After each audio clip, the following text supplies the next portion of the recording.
Halo,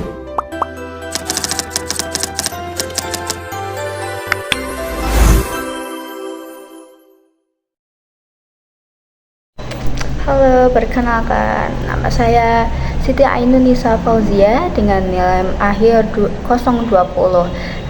Saya itu dari Prodi Psikologi Islam dari Universitas UIN Salatiga.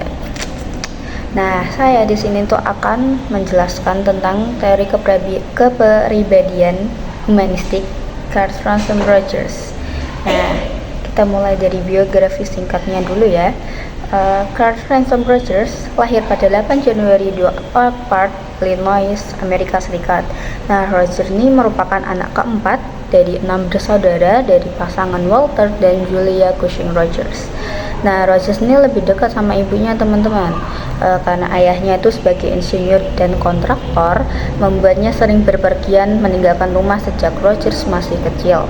Nah, kesuksesan yang diraih ayahnya membuat Rogers menikmati gaya hidup kelas menengah atas di Amerika kala itu.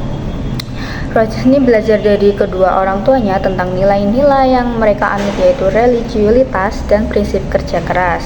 Nah, menurut Rogers ini, struktur kepribadian itu ada 4. Yang pertama adalah organisme, yang kedua medan fenomena, yang ketiga konsep diri, yang keempat aktualisasi diri.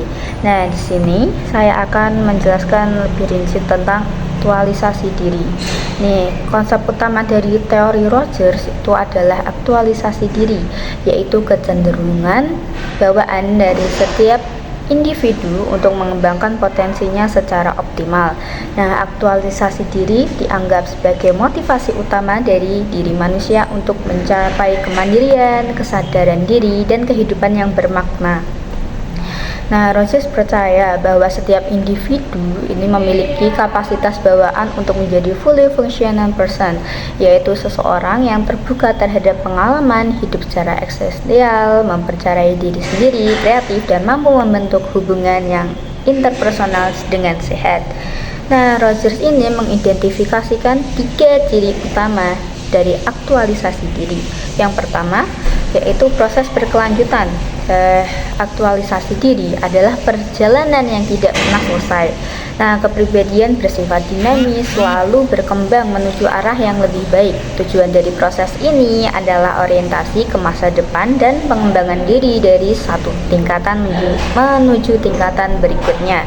Nah, yang kedua, yaitu proses yang menantang. Aktualisasi diri seringkali melibatkan ujian dan rintangan yang menguji kemampuan individu.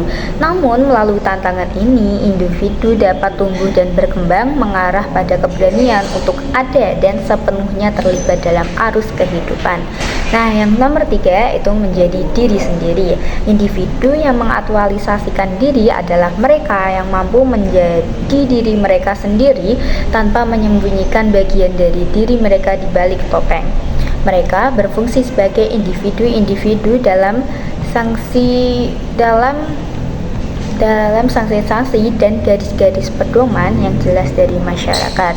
Nah, inti dari aktualisasi diri menurut Rogers ini, setiap orang tuh punya kemampuan agar menjadi lebih baik, dan agar kemampuan itu bisa terwujud, kita butuh diterima apa adanya oleh orang lain, agar kita juga bisa menerima diri sendiri dan jadi diri kita yang paling optimal.